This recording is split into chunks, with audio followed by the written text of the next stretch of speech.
தஞ்சாவூர் மாவட்டம் கும்பகோணம் மடத்து தெருவில் உள்ள ஏடிஎம் மையத்தில் பணம் எடுக்க சென்ற முதியவர் பணம் வந்தது தெரியாமல் அருகில் உள்ள மற்றொரு இயந்திரத்தில் பணம் எடுக்க முயற்சி செய்தபொழுது சற்று காலதாமதமாக வந்த பணத்தை மற்றொரு நபர் எடுத்து சென்றார். இது தொடர்பாக பாதிக்கப்பட்ட நபர் கும்பகோணம் கிழக்கு காவல் நிலையத்தில் புகார் அளித்துள்ளார். கும்பகோணம் அருகே மாங்குடி கிராமத்தை சார்ந்தவர் ரமணி, வயது 68. இவர் தனியார் நிறுவனத்தில் வேலை பார்த்து ஓய்வு பெற்றவர். இவர் பணி ஓய்வு பெற்றதும் இவரது குடும்பத்தினர் இவரை கைவிட்ட நிலையில் இவர் தற்பொழுது முதியோர் காப்பகத்தில் தங்கியுள்ளார். கடந்த 1ஆம் தேதி கும்பகோணம் மடத்து தெருவில் உள்ள ஏடிஎம் மையத்தில் தனது ஓய்வூதிய பணத்தை எடுக்க சென்றுள்ளார். 12,000 ரூபாய் பணம் எடுக்க முயற்சி செய்துள்ளார். ஒரு இயந்திரத்தில் இவர் முயற்சி செய்த பணம் சற்று காலதாமதமாக பணம் வந்துள்ளது. இதனை தெரியாத முதியவர் ரமணி அடுத்த இயந்திரத்தில் பணம் எடுக்க முயற்சி செய்தார்.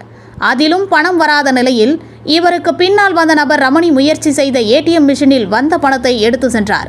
இது தெரியாத ரமணி மற்றொரு ஏடிஎம் இயந்திரத்தில் பணம் எடுக்க முயற்சி செய்த பொழுது பணம் ஏற்கனவே எடுத்தது தெரிய வந்தது. இதனால் அதிர்ச்சி அடைந்த ரமணி தனக்கு கணக்கு உள்ள வங்கி கிளை அலுவலகத்தில் புகார் அளித்தார். இதனைத் தொடர்ந்து வங்கி அலுவலர்கள் ஏடிஎம் மையத்தில் உள்ள கண்காணிப்பு கேமரா காட்சிகளை ஆய்வு செய்தனர். அப்பொழுது ரமணி பணம் எடுக்க முயற்சி செய்த பொழுது தொழில்நுட்ப கோளாறு காரணமாக சற்று காலதாமதமாக பணம் வந்துள்ளது.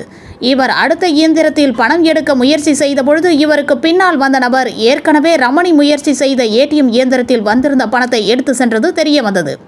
கண்காணிப்பு கேமரா காட்சியில் பதிவாகி இருந்தது. இந்த காட்சிகளை கொண்டு ரமணி கும்பகோணம் கிழக்கு காவல் நிலையத்தில் புகார் அளித்தார். காவல்துறையினர் இது தொடர்பாக விசாரணை நடத்தி வருகின்றனர். த நியூஸ் கலெக்ட் சேனலை லைக் பண்ணுங்க, ஷேர் பண்ணுங்க, கமெண்ட் பண்ணுங்க, சப்ஸ்கிரைப் பண்ணுங்க. பக்கத்தில் இருக்க பெல் ஐக்கானையும் கிளிக் பண்ணுங்க.